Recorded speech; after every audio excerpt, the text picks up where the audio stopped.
We are on, ladies and gentlemen, fellas. Hey, yo, fellas, week 14, we're on. Week 13 in the books. Close it up for a lovely week. A fun Monday night game with the weather, right? A fun one if you end up enjoying that stuff. But we're on to week 14 right now, and I appreciate y'all being here. We're going to slide in salary by salary, breaking it down. Everything you need to know for this slate is going to be right here for you. Projections, rankings, ownership, the exposures that I'm getting early on, and then we'll talk about it on Thursday night at 6 p.m. East Coast time live. We'll answer your questions, the banter back and forth with 1,000+ people on the live stream. Come on in, get your question answered. Let's get into it right now. I appreciate you all in advance. So the slate is on the screen right now, and you're about to get schmacked. So here's the schmacks, the information schmack starting up top. This is an interesting slate. The biggest news is going to be coming from the side of the Minnesota Vikings. Dalvin Cook is still working through a dislocated shoulder. He did not participate on the Monday practice. I'm recording this on Tuesday, by the way. So I'm not expecting him to play. It is a dislocated shoulder. For him to come back in 10 days' time would be something of shock to me, especially when he did not practice any point until then, to see if he could actually embrace the contact. So I'm not expecting him to play as of this recording. If he's indeed in, well, then we start to get there. And then Adam Thielen is not going to be playing for this game. He's expected to have a high ankle sprain. So, I mean, we'll see what the news ends up being officially there, but I'm expecting him to also miss, which means that KJ Osborne should operate as the wide receiver 2, D.D. Westbrook as the wide receiver 3, and potentially the rookie Amir Smith-Marset getting some reps as a wide receiver 4 when and if needed. So there you go. That's some of the news in terms of what to expect for this slate. So up top, you get a lot of expensive players on the slate. I mean, we're looking at right now a very lopsided slate in terms of it's very price heavy up top. Like, you have 7 players at $9,000 or more and 5 guys at $10,000 or more. On most slates, you're going to have like 3 dudes at $10,000 or more and 4 or 5 at $9,000 or more. So we need the value. And luckily, because of some of the injuries, I mean, not that they're hurt, that's good, but luckily that we got the injuries the way that we got them, you're going to find some value in really all the price ranges on this slate. So let us begin with Justin Jefferson up top. And Justin Jefferson, early on when I start to run some of my projections and I have all my projections done and I start to see what I'm getting from him, I'm getting about 48% Justin Jefferson on this slate. Now, I expect Justin Jefferson to be around 50% owned. I think about half the lineups will have Justin Jefferson in them, but this is the lovely thing about this slate. The fact that there's so many solid plays up top, and we can probably X out Dalvin Cook, assuming he misses this one, which will reduce that number of expensive plays if we were to just put a no on him for right now, because I'm not expecting him to play with the shoulder. But because there's so many solid plays above 10K, you might actually see naturally lower ownership on all these guys, and it might be one of those slates in weeks where there's leverage on all the good plays, right? Leverage meaning that they're under-owned. Now, it doesn't mean they're low-owned. It just means they're under-owned. They could be 50% owned when they should be 55 or 56%.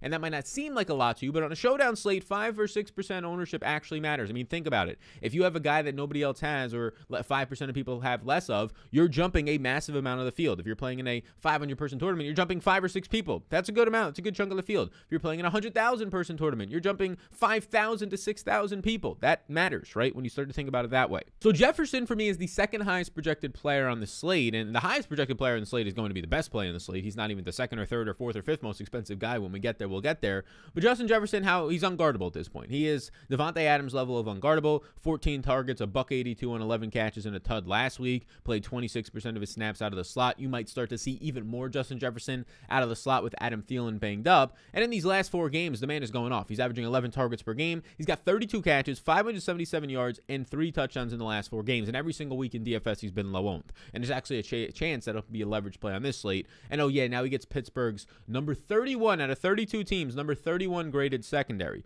Justin Jefferson, who I'm getting 48% of early on, is going to be a yes for me. I'll gloss over Dalvin Cook, and I'll just put out the disclaimer that if he actually gets a practice in on Tuesday, right? If he gets a practice in on Tuesday, which I'm not expecting, we can start to consider him for potentially playing in this game and being a limited participant, but on a short week, I don't think they're going to be pushing it. Kirk Cousins at $10,400. Now, Kirk Cousins early on, he's probably not a guy like Justin Jefferson is definitely a captain option. Cousins, because of how many solid plays there are in this slate and the ceilings that you're going to get to on the wide receivers and pass catching running backs and even the tight ends on this slate, I'm going to stay away from Cousins and the quarterbacks in the captain spot. So I get like about a third of my lineups with Kirk Cousins. I think Kirk Cousins will come in higher owned than that. probably around 50% on. So I think if I don't go Kirk Cousins captain, I'll probably have below the field on Kirk Cousins. If you want to play Kirk Cousins in your lineup, though, I clearly think that it's okay. It just depends on who are you leaving out. Are you leaving out some of these players that are going to come after him? He has the number 19 protection rate right now going up against a top 5 passer. So he's likely to be under pressure in this game.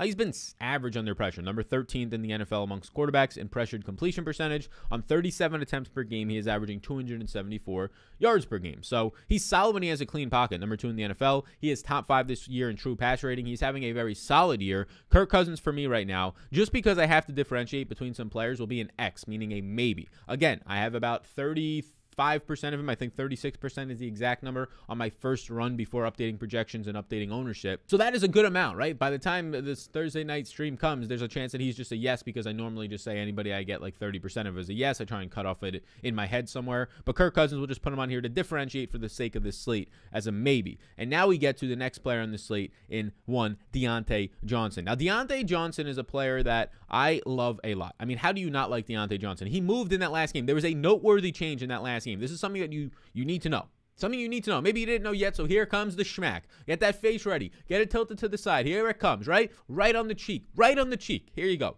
Diontae Johnson moved to the outside for a full-time role in that last game. Now, it might have just been a game script thing and a matchup thing, but you saw Ray Mccloud move into the slot. Diontae Johnson moved to the outside with Chase Claypool, and Diontae Johnson did not leave the field. He stayed on the field in one wide receiver sets. Now, he normally doesn't leave the field, but it was pretty stark that it wasn't a rotation between Claypool, who played 100% of the snaps last week, and then that dropped to like the low 60% of the snaps in week 13. So that's the big thing. Diontae Johnson, a guy who normally plays on the outside, but James Washington has been playing 50% of the snaps on the outside, and Diontae Johnson has been playing in the slot like a third of his snaps, 40% of his snaps. Played 97% of them on the outside this week. That is something to keep in mind. That is something to note. It means he will get more passes down the field. It could lead to some other types of plays. It means maybe his catch rate drops a little bit, but the upside goes up in his yards per reception if it was to withstand. But the other thing about Diontae Johnson is just how damn consistent this man is. Diontae Johnson, after coming off of the 8-catch, 105 yards and 2-touchdown performance, oh yeah, on another dozen targets, 12 targets for his Baltimore,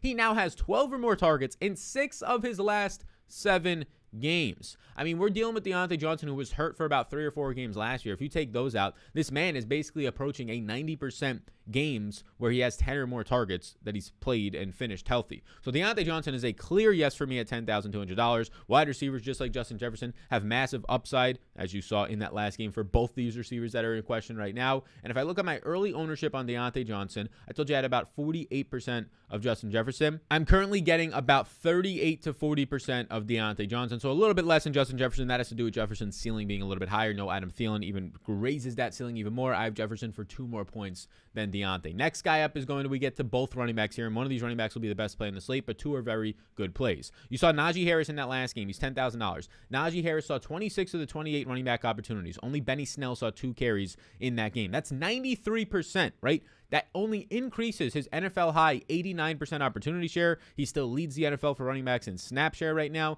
And now he gets a number 20 Minnesota run defense. And yeah, Najee Harris is still seeing about 6 targets per game. So at $10,000, it's hard not to like Najee Harris. Diontae and Justin Jefferson are definitely captain options. Najee Harris is also at this price point, with how secure his touches are and the fact that he is just getting these checkdowns left and right and now gets a good matchup against Minnesota. I get about 46% Najee Harris early on, which means that, oh yes, I do like him. Now, we get to that fella. Ooh, we letting our shoulders lean. If Dalvin Cook does not play in this game, which he was a did not participate DMP on Monday, and he's dealing with his shoulder. We talked about it. Then Mr. Alexander Mattison is going to roll back out there. Mr. Alexander Mattison, who in 3 starts this season without Dalvin Cook, has 21 or more fantasy points in each game. Mr. Alexander Mattison, who in his 3 starts this season without Dalvin Cook, has an 89% opportunity share, which would currently be tied with Najee Harris for the most in the NFL, on 7 targets per game as well. He gets a matchup versus the Pittsburgh Steelers, who have a solid defensive line, a number 7 run defense. But Mr. Alexander Mattison, I mean, the opportunities that this guy is seeing. I'm expecting Alexander Mattison to have about 16 carries and around 6 or 7 targets, about 22 to 24 opportunities in this game. He is my highest projected player. I have Alexander Mattison currently, and it's close. It's close with some other guys, for over 20 fantasy points. He is my highest projected player on the slate right now. I get Alexander Mattison early on right now. I currently have Alexander Madison in about 80. Hold that thought. and 88% of my lineups early on if there's no Dalvin Cook. Not only is this an Alexander Mattison is a great projected play, not only is his opportunity there so damn secure, and you know Minnesota wants to run the ball, and oh yeah, in this game they're coming in as 4-point favorites, 4.5-point favorites with the opportunity to run the ball on a nice team total of 24.5. All of that looks great for Alexander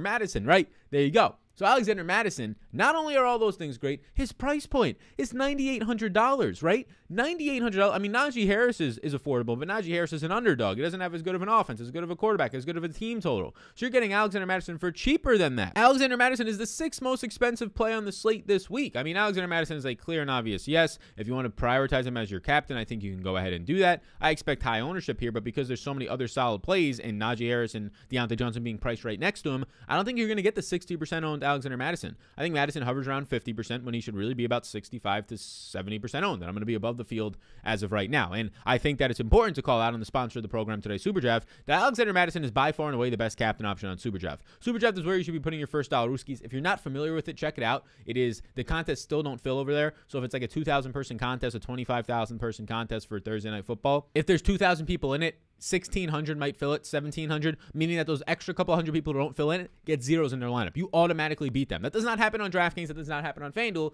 because they have billion-dollar marketing budgets and can easily fit in. But right now, Alexander Mattison and I have projected for 7 more points more than anybody else in the captain spot on SuperDraft. So we'll build this lineup as we go, but we'll give you captain option right now. Alexander Mattison is by far and away. This is the biggest edge that I've seen on a captain on SuperDraft because of his multiplier being high still. They're giving him a backup running back multiplier, even though he's not in this game, more than likely. So this is the biggest edge that you're probably going to find on SuperDraft within the past, I would say, I don't know, since preseason, last 2 months or so. So be sure to get in on SuperDraft right now. Use the code SAL and you'll get a free $25 on SuperDraft when you sign up. Again, this is probably, if you ever wanted to sign up for SuperDraft, now would be the time, because that difference, if you know and you're watching this video, which again, a decent amount of people watch this, not a decent amount of people will react to this, but if you know that Alexander Mattison has a 7-point advantage, usually it's like a guy is 1 point or maybe a 2 points more than everybody else, 7 points more. They messed up. Take advantage of it. Get the best captain over there on SuperDraft and Mr. Alexander Mattison. Code SAL, your free credit of $25 upon your first deposit. So we slide down now and we get through those top plays, but there's still one more guy who's $9,000 or above, and it's Ben Roethlisberger. And there's something to be said here. Ben Roethlisberger right now is possibly coming off his best game where he had a 68% completion percentage, 7.6 yards per attempt, 2 touchdowns and no interceptions. He was solid. He graded out well from Pro Football Focus standpoint. He is now averaging 38.5 attempts per game. That's 4th in the NFL. He is now averaging over 250 yards per game, and he has a solid offensive line advantage. Number 6 protection rate. This offensive line was supposed to be bad. It's been decent to good against an average pass rush. Now, the reason you would get to some Big Ben here is he's kind of in no man's land. Like, let's assume you play $9,800 Alexander Mattison. Well, then it goes to $9,000 Big Ben, and then it drops $1,600 in the pricing to the next player in Chase Claypool. So he's kind of in no man's land if you just end up being there. I have Big Ben for 16.5 fantasy points. He is indeed my lowest projected player of the $9,000 and above, but he's also the cheapest. So it does lead to me getting some Big Ben. Like, I would prefer Kirk Cousins, but he's not that close in price. I mean, it's a $1,400 difference. I currently have Big Ben in 36% of my lineups, and I have Kirk Cousins in 36% as well. So that's if I don't run them as captain options. So I'm getting them both as kind of like not fillers, but they're not my first guy in my lineups. So the quarterback's normally a priority on most slates, and we'll see what the ownership comes in at. If the ownership on these quarterbacks is touching the low 40s to high 30s, then there's a leverage opportunity, because normally quarterbacks will touch about 50% on. So we'll see where Big Ben comes in. If Big Ben was to only be like 35% on, which I doubt, I think it'll be closer to 45%, but 35% offers us some nice leverage. You can check my ownership projections down below on Patreon if you are indeed interested in joining the community of 1,000+ members, striving with the tools and the optimizer and all that. Now, this next man up I liked a lot last week, and then you ended up seeing out of nowhere his role change. I mean, he went from playing 91 and 100% of the snaps, Chase Claypool, in weeks 11 and 12, to 63% of the snaps. Again, they played a lot of one wide receiver sets where it was just Deontay Johnson out there. So that's kind of what happened. I think it was more of a game flow thing and a game play, because he only had 2 catches, 52 yards on 3 targets. He ran 21 routes. Basically, Deontay Johnson ran 32 routes in week 13 versus Baltimore, and then everybody else that was worth a damn ran 21 or 22 for the Pittsburgh Steelers. So I do still think, though, at this price point of $7,400, he is a steep decrease off of the $9,000 range, and then he's priced next to some tight ends. I think Chase Claypool has much more upside than tight end. You're going to get Chase Claypool as an underdog in a good matchup against Minnesota secondary that has been slightly improving, but not a lot. You're going to be getting him probably running close to 30 routes in this game. So give me Chase Claypool at $7,400. I get a good amount of him. He is a strong captain option because of what he's doing with his red zone usage. I mean, his body and his advantage he'll have there in general. I currently get right now Chase Claypool in 41% of my lineups. We'll just kind of count it. Anything over 40% is a yes for me right now. So I get Chase Claypool in 41% of my lineups. I do indeed prefer him over these tight ends, but the tight ends are in play. The thing with Pat Fryermuth, though, the shout out Penn State, is that Pat Fryermuth is going to be a guy who's similar to Hunter Henry. If he's not scoring a touchdown, he's probably not doing much for you. Now, I would say he's obviously younger, and I would say he's a better overall tight end than Hunter Henry if we're talking upside-wise, but right now it's probably pretty close. He played 75% of the snaps in Week 13. Eric Ebron's still on the IR. He ran 22 routes, which led to 3 catches, 26 yards on 4 targets. Now, those 5.6 DraftKings points and fantasy points, you're looking at like, that sucks. But that's basically all this dude's performance is if he doesn't find the end zone. If he finds the end zone there, he's got like 12 fantasy points, and that's like what he's doing every single week. He only played 26% of the time in the slot or out wide as a wide receiver, so the usage is pretty much on the inline, which doesn't open up much upside on most of these plays. So what you're seeing for like the last month to month and a half with Ebron being out or banged up is 4 or 5 targets per game. So 4 or 5 targets per game is going to lead to a lot of the time 3 catches for 30 yards. Does he find the end zone? So for me, Pat Fryermuth is a touchdown or bust candidate at this price point, especially when he's more than Tyler Conklin. With Adam Thielen likely to miss in this game, Tyler Conklin becomes a pretty damn good play. Conklin on the season is averaging 24 routes per game and 5 targets per game. But in Week 13, with Adam Thielen hurt, he kind of became the wide receiver 3, right? It became KJ Osborne, wide receiver 2, Jefferson, the obvious alpha, and then Conklin kind of became that wide receiver 3. He ended up seeing 9 targets, 7 catches, 56 yards, all season highs, all of that. The receptions, the targets, and the routes run. He ran 36 routes in that game. So Tyler Conklin for me is the preferred tight end depending on ownership. I get 20% Pat Fryermuth. I get 25% Tyler Conklin. So again, if you're asking me on the overall slate, I will prefer Chase Claypool if you can afford him compared to these two guys and the guy who's going to be next up here. So both tight ends are not yeses for me, but if you're choosing between the tight ends, it's Conklin over Pat Fryermuth for me. The next guy up is likely the best play in the slate. The next guy up is going to operate as the wide receiver 2 for Minnesota in a solid match with a nice team total. KJ Osborne is definitely a captain option, by the way. I get about 15% of him early on in the captain spot. I get 61% KJ Osborne. Now, I say the best play in the slate, but I still think that's Alexander Mattison. He's probably the second best play in the slate. But assuming no Adam Thielen, which seems like a strong assumption right now, I get 61% KJ Osborne, which might be around the field by the time all the ownership comes in. I have him for 12.5 fantasy points. Hard not to like KJ Osborne. The man's been running 20 routes every single week out there already, so he's familiar with the offense. And now with Thielen hurt Week 13, he ran 43 routes. He saw 4 catches on 7 targets, 47 yards, and a touchdown. So a solid 15 fantasy point day. I expect similar usage. Maybe not 40-plus routes because they're not playing from behind like they were against Detroit for a lot of that, but maybe you get 30 to 35 routes. Similar overall target share as well. He is a fantastic play in this price range. Now, there's a chance people might want to try and get cute and say, I want to go for the ultimate leverage play in James Washington. Nobody's going to play him at $5,000. He's massively overpriced. He projects out for 4 fantasy points for me. Based on my projection, I have him as being about a $3,000 player, so he's massively overpriced. And here's the other thing. He operated as the wide receiver 4 last week. If he was still playing on the outside for 20 routes, right, I could say, okay, maybe in this matchup with a good secondary playing from behind on a showdown slate, $5,000, he would probably be like 10% owned. There's a lot of leverage there, especially since he's priced next to Osborne. But I just don't think we have to play stupid plays. Like, there's leverage plays on slates, and you can play those guys. I don't think this is one of them. His snaps have dropped each of the last 4 weeks. He wasn't even the wide receiver 3 last week. That was Ray Mccloud, and it operated pretty well for Pittsburgh, so you might see them do it again. He ran just 14 routes leading to 1 target last week. He only has 8 total receptions over his last 7 games. So you're lucky if he catches a pass, which he didn't in the last game, right? So even if he goes for a 40-yard completion, that's 5 fantasy points at $5,000. That's not getting it done. Even if he has a 20-yard touchdown, right? 20-yard touchdown is 9 fantasy points. Maybe it gets in the winning lineup, right? And that's what you're hoping for at this point based on his usage. So James Washington, for me, I believe I got maybe like barely, I got 2% James Washington. Again, I'm going to be trying to find some leverage plays on the slate. I just don't think that he's one of them. I think that Pat Fryermuth potentially opens as a leverage play. Tyler Conklin more so potentially opens as a leverage play because Conklin is priced next to Osborne, and Conklin has some pretty dang good upside as well. As we get to the below $5,000 range, them cheap values, the cheaper players, I just want to let you know about ratethispodcast.com/Sal. You've heard me say it already if you're a loyal listener and viewer of this program, but it takes 2 seconds of your time. You get entered into a raffle to win $100. Just leave a way for me to contact you, whether it's Twitter, PayPal, Venmo, Cash App, whatever it might be. Ratethispodcast.com/Sal. Raffle I pull every Sunday night. One person gets the $100 Rooskies, and that basically just helps us rank. We're right around like a top 20 fantasy podcast. It's just a one-man band here battling the CBSs and the ESPNs and all those. So if you have 30 seconds of your time right now on your phone or just a little bit afterwards, ratethispodcast.com/Sal. I greatly appreciate that. So now we get to the defenses and the kickers right here. I mean, they're all in play, but I'm getting like, if I had to share my early exposures, defenses, I'm getting like 15-ish%. Kickers, I'm getting a decent amount of the kickers. So the kickers are actually decent. I'm getting about a third, 25% to 30% ownership on the kickers. So I would say I prefer the kickers to the defenses. They're cheaper. So I put them as yeses, but again, I'm only getting like 25% of them. So they're all going to be yeses here, but just to differentiate between the defenses and kickers, I'll just say the kickers are yeses. I'll prefer Greg Joseph. I have him for a better projection. He's a favorite in this game with a higher total slightly, but at the end of the day, you probably get a little bit of leverage on Boswell. Like Greg Joseph might be 25% owned, Boswell 18% owned for this game. So maybe there's a little bit of leverage. You'll leave an extra $200 on the table. It really comes down to your personal preference at that point. The kickers and the defenses, all of them play this week. I'm going to get some ownership towards all of them, but I'll probably get double the ownership on the kickers than I will the defenses. Again, the kickers I'm going to put on here as yeses just to say I like them more than the defenses,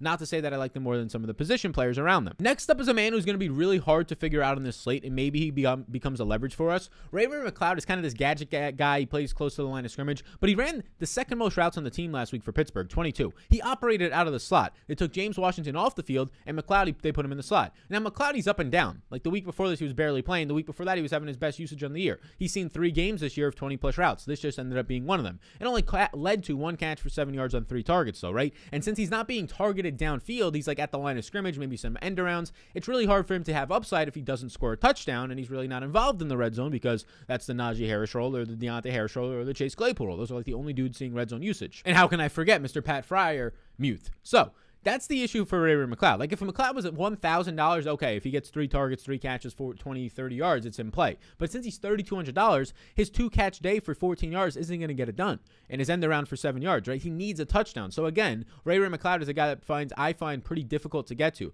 That being said, I do think Mccloud is much more in play than James Washington because he's cheaper. I get 13% Mccloud. So early on, Mccloud, he remains in play for me. I'll see what his ownership is. If he comes in at like 10% owned, I guess I'm going to get above the field on him. I currently have 13% on it. If you want to see my ownership, I'm going to be doing it right after this video. The data that I need for it usually updates on Tuesday afternoons. That's why I don't have it done yet. But if you want to see that ownership, again, down below on Patreon. So the final plays on the slate right now as we scroll to get them all on the screen. Right now, you get a $2,600 Zach Gentry. I don't really know too much if I want to be getting to any Zach Gentry. I got him projected for 2 fantasy points here. I mean, he's operating as a tight end too with Eric Ebron out. He played about 50% of the snaps last week, actually started the game, but he only ran 9 routes. He had 2 catches for 10 yards on 2 targets. I'm going to expect similar usage. He's mainly a blocker here. So if you get a 2 catch for 10 yards in a touchdown game, I mean, that's 9 fantasy points at 2,600. That could be interesting. So Zach Gentry is a touchdown or bust. You play him in the Millie Maker only, and even then he doesn't make my first runs of lineups. Mr. Zach Gentry, if you're interested, I currently got 0% of early on. The next guy up is actually going to be in play. His name is D.D. Westbrook. D.D. Westbrook, it's interesting here because he should operate as the wide receiver 3 now, play the KJ Osborne role. D.D. Westbrook so far this year has been seeing little to no usage as the wide receiver 4, but when Adam Thielen got hurt in that last game, he ran 27 routes.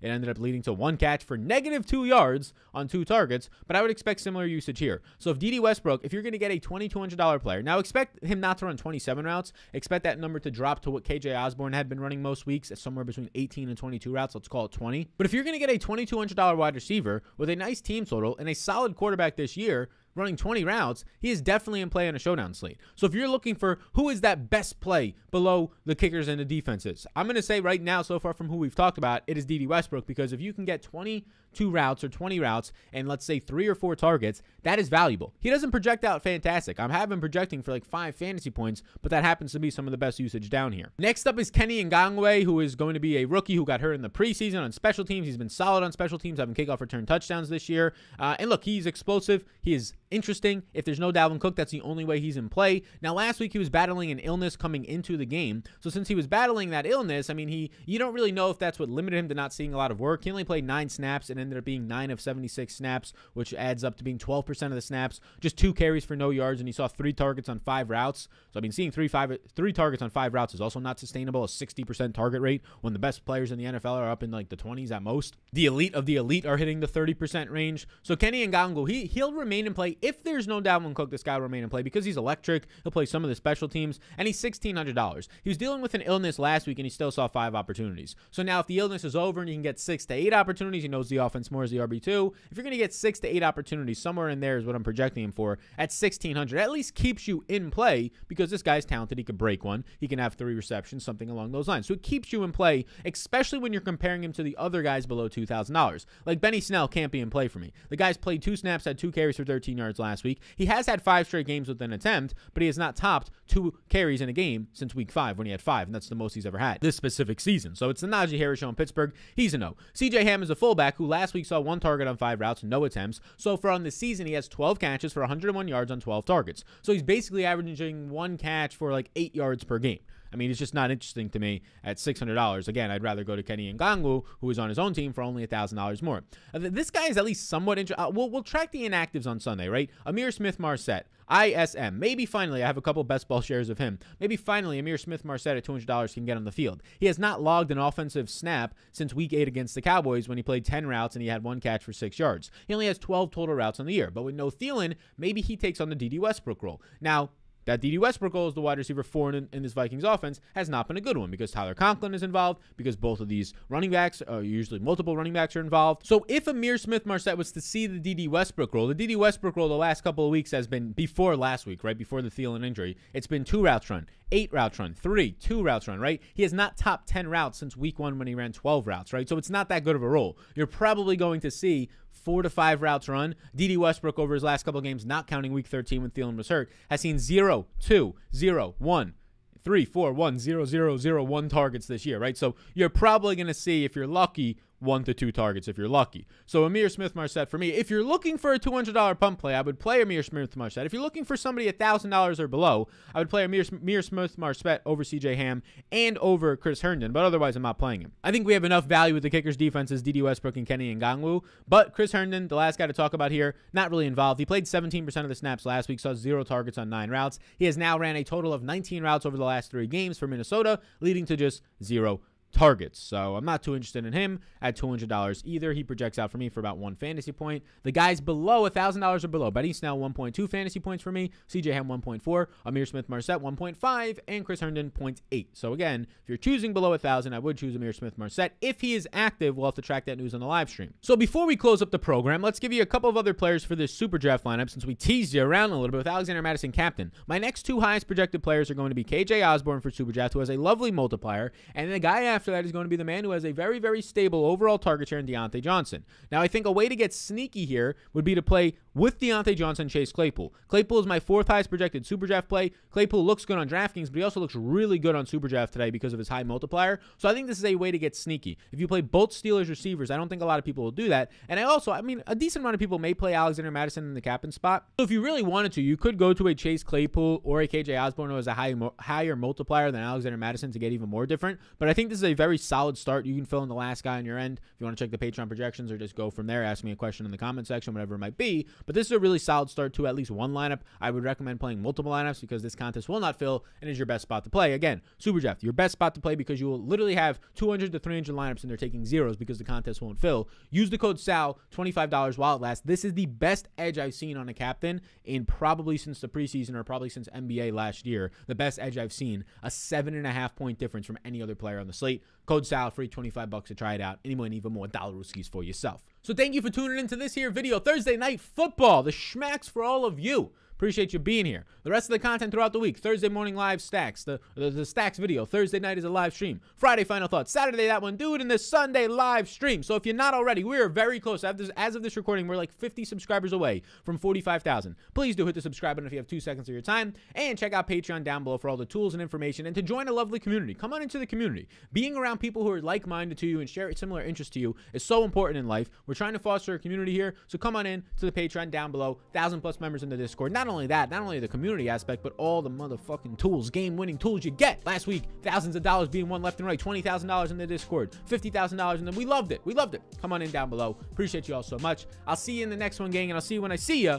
Enjoy the rest of your day.